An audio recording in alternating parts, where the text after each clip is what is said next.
दोस्तों आज हम यूजर की डिटेल फाइंड करने जा रहे हैं कस्टम रिसोर्स मतलब एपीआई के थ्रू। हमने एक एप्लीकेशन बनाई है और उस एप्लीकेशन में हम क्या कर रहे हैं कि बैकएंड से डेटा लेके आ रहे हैं और फ्रंट एंड पे डेटा दिखा रहे हैं। मैं आपको पहले एप्लीकेशन का प्रीव्यू दिखा देता हूं, फिर हम देखेंगे कि किस तरीके से एप्लीकेशन काम कर रही है। ठीक है, ये तो हमारा ड्रुपल है जो बैकएंड में हम लोगों ने बना रखा है। फ्रंट एंड में एप्लीकेशन कुछ इस तरीके से दिखेगी। ठीक है, फ्रंट एंड में एप्लीकेशन कुछ इस तरीके से दिखेगी। ये मैंने क्या है, मुझे HTTP के थ्रू ये रिक्वेस्ट करनी होगी। तो मेरे को क्या करना पड़ेगा, विजुअल स्टूडियो ओपन करना होगा और VS कोड ओपन करना होगा और यहाँ पे मुझे फाइल फोल्डर में जाना पड़ेगा, जहाँ पे मेरी एप्लीकेशन सेव है उसमें जाना पड़ेगा। तो मैं htdocs में जाऊंगा और htdocs में जाने के बाद यहाँ पे मैंने यूजर डेटा करके इस फोल्डर को मुझे सेलेक्ट करना होगा, क्योंकि ये HTTP लाइव सर्वर एक्सटेंशन है विजुअल स्टूडियो कोड का, उसके थ्रू मेरा डेटा चल रहा है। ठीक है, फिर मैं यहाँ से जो मेरा फ्रंट एंड एप्लीकेशन है ना, उसको राइट क्लिक करके ओपन विथ लाइव सर्वर कर देता हूँ, तो मेरा ये एप्लीकेशन लोड हो जाएगा। ठीक है, अभी हम लोग पहले देखते हैं कि प्रीव्यू मतलब ये एप्लीकेशन कैसे काम कर रही है। ठीक है, मैं अपन यहाँ पे क्या करता हूँ, यूजर लोड पे क्लिक करूंगा। ये यूजर लोड बटन पे मैंने क्लिक किया तो ये जो पूरे यूजर्स है ना, ये ड्रूपल के यूजर है, ये आ गए। अब मैंने किसी एक यूजर को सेलेक्ट किया तो यहाँ पर क्या होगा, यूजर का नेम, जो भी यूजर का नेम है, प्रोफाइल पिक्चर, यहाँ पे पिक्चर आ रही है और यहाँ पे यूजर का UUID ये डिस्प्ले हो रहा है। ठीक है, जैसे मैंने यहाँ एडमिन पे क्लिक किया तो एडमिन पे क्या है, यूजर नेम, तो ये एडमिन आ गया, यूजर नेम, प्रोफाइल पिक्चर ये आ गया और UUID ये आ गया। मान लीजिए मैंने कंटेंट यूजर पे क्लिक किया या किसी और यूजर पे मैं क्लिक करूंगा तो यहाँ पर आप देख रहे हो कि यूजर का नेम, यूजर की प्रोफाइल पिक्चर और यूजर का UUID ये तीनों आ रहा है। तो ये बैकएंड से आ रहा है, ये जो डेटा पूरा दिख रहा है ना ड्रॉप डाउन में ये जो पूरा डेटा दिख रहा है ये हमारा बैकएंड से आ रहा है, मतलब ड्रूपल से आ रहा है। ये सारे यूजर ड्रूपल में है। ठीक है, जैसे कंटेंट है, ये पीपल सेक्शन में आप जाओगे ड्रूपल के तो आपको सारे यूजर की डिटेल जो है वो मिल जाएगी। यहाँ पे करीब 10 यूजर है मेरे पास, जो 10 डेटा यहाँ पे मुझे मिल रहा है। ठीक है, अब हम लोग इस एपीआई को हमने कैसे जनरेट किया, क्योंकि फ्रंट एंड में क्या है, फ्रंट एंड में तो डेटा फेच करके शो हो रहा है, लेकिन जो डेटा आ रहा है वो बैकएंड से आ रहा है। तो बैकएंड में हमको, बैकएंड में एक एपीआई चाहिए हमको, क्योंकि फ्रंट एंड से तो एपीआई कॉल होगी और जो डेटा रिटर्न होगा, यूजर डिटेल का जो डेटा रिटर्न होगा वो कहाँ से होगा, वो बैकएंड से होगा। तो उसके लिए मैंने एक मॉड्यूल बनाया है और ये मॉड्यूल अभी कुछ दिन पहले मैंने बताया था कि किस तरीके से हम लोग कस्टम रिसोर्स बना सकते हैं। ये उसी का मॉड्यूल है। आप ये देख रहे हैं यहाँ पे कस्टम रिसोर्स है और यहाँ पर API custom get get method मैंने बनाया है। ठीक है, ये वो सारे यूजर है जो दिख रहे हैं, कंटेंट, एडमिन और ये सारे। अभी मैंने क्या किया है यहाँ पे कस्टम रिसोर्स, तो ये कस्टम मॉड्यूल से मैंने एक एपीआई बनाई है और उस एपीआई से मैंने डेटा को जेसन फॉर्मेट में रिटर्न करवाया है और उस जेसन फॉर्मेट के डेटा को यहाँ पे फ्रंट एंड पे मैंने शो कर दिया है। अब बात ये आती है कि जो हमारा कस्टम कोड है वो कैसे हमने लिखा है, कैसे हमने डेटा को जेसन फॉर्मेट में एपीआई के थ्रू रिटर्न करवाया है। तो मैं वो मॉड्यूल ओपन करता हूँ, मैं गया यहाँ पे मैंने ओपन फाइल किया और यहाँ पे जहाँ मेरा ड्रूपल का इंस्टॉलेशन है वहां जाऊंगा, मैं डॉक्यूमेंट में जाऊंगा, साइट्स में जाऊंगा, साइट्स फोल्डर के अंदर, साइट्स फोल्डर के अंदर मेरा ये प्रोजेक्ट है माय प्रोजेक्ट, जो कि मैंने दी देव के अंदर कॉन्फ़िग कर रखा है। यहाँ पर वेब के अंदर, मॉड्यूल के अंदर, कस्टम के अंदर कस्टम रिसोर्स नाम का मैंने मॉड्यूल बनाया है। इसके अंदर एसआरसी के अंदर, प्लगइन के अंदर, रेस्ट के अंदर, रिसोर्स के अंदर कस्टम रिसोर्स डॉट पीएचपी, ये एक फाइल मैंने बनाई थी। ठीक है, तो इस फाइल में मैंने क्या है, ये सारे यूज स्टेटमेंट है, जो डिपेंडेंसी यूज हो रही है ये मैं पहले भी बता चुका हूँ कि किस तरीके से हम लोग कस्टम रिसोर्स बनाते हैं। ठीक है, ये हम लोगों ने यहाँ पे सारे नेम स्पेस ले रखे हैं और यहाँ पे रेस्ट रिसोर्स का जो आईडी है और यहाँ पे पाथ है, ये वाला पाथ मतलब एंड पॉइंट होगा, ये हमारा एंड पॉइंट होगा। ठीक है, ये हमारी क्लास और ये यहाँ पे जो इंटरफेस है और ये डिपेंडेंसी इंजेक्शन, ये सब हम लोग पहले भी डिस्कस कर चुके हैं कि किस तरीके से ये बनेगा। ठीक है, ये यहाँ पर जो डिपेंडेंसी इंजेक्ट करवानी है वो सब कुछ है यहाँ पे कंटेनर के थ्रू हम लोग डिपेंडेंसी इंजेक्ट करवाई।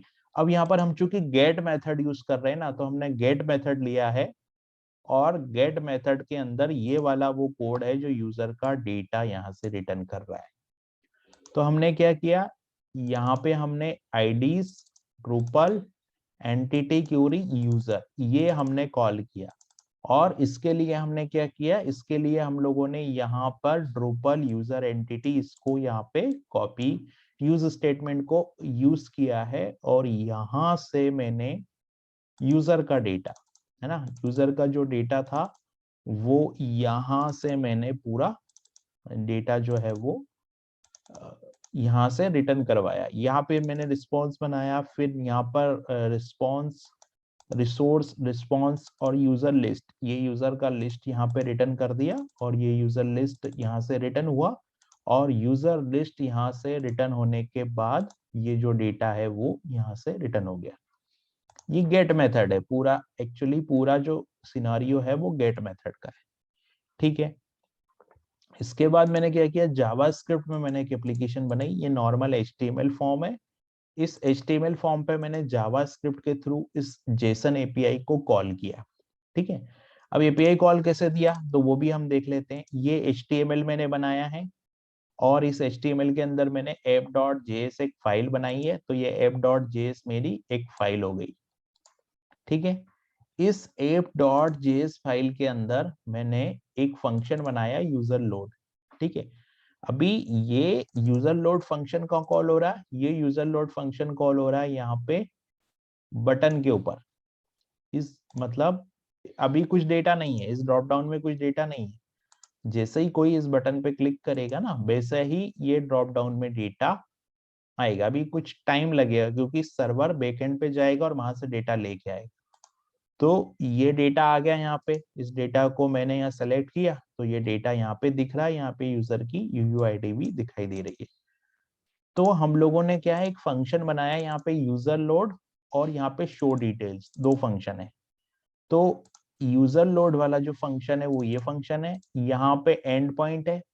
ठीक है, ये देख लीजिए आप, my project dot ddev dot site, ये वही यूआरएल है जो मैंने यहाँ पे लॉगिन कर रखा है। मतलब ये बैक एंड में मैंने यहाँ पे लॉगिन कर रखा है और फ्रंट एंड यहाँ पे दिखाई दे रहा है। तो मैंने यहाँ पे बैक एंड में इसको लॉगिन किया है और यहाँ से मैंने एपीआई कस्टम, जो मैंने कस्टम एपीआई बनाई थी, ये उसका एंड पॉइंट है। ठीक है, ये जो है वो इसका एंड पॉइंट है, ये वाला ये एंड पॉइंट है। तो इस एंड पॉइंट पे ये एपीआई मेरी कॉल हो रही है, करेक्ट। हाँ, ये एपीआई कॉल हो रही है इस एंड पॉइंट पे। यहां से मैंने एपीआई को कॉल किया, कॉल करने के बाद यहाँ पे ये एक नेम है बेसिकली, ये जो है वो नेम है document get element by IDs.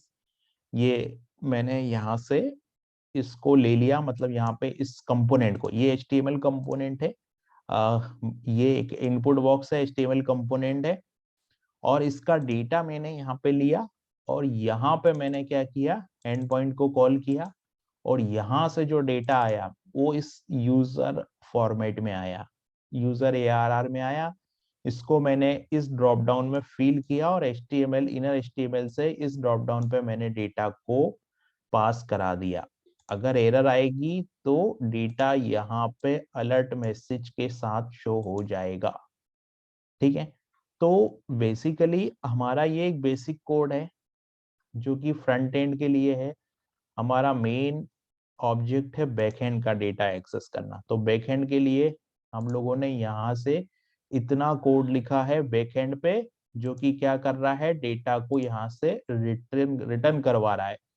ठीक है, डेटा यहाँ से हमारा क्या हो रहा है, डेटा यहाँ से रिटर्न हो रहा है और इस एपीआई में डेटा आ रहा है, इस यूजर डेटा के अंदर, यूजर अरे के अंदर पूरा डेटा आया, फिर यूजर अरे से हम लोगों ने यहाँ पर object dot user entry for each लगा के इस डेटा को हमने पूरा इस यूजर नेम के अंदर ले लिया, और इस यूजर नेम से हमने यहाँ पर ये जो हमारा कंपोनेंट था ड्रॉप डाउन बॉक्स, उसके अंदर हमने यूजर नेम का पूरा अरे फिल कर दिया।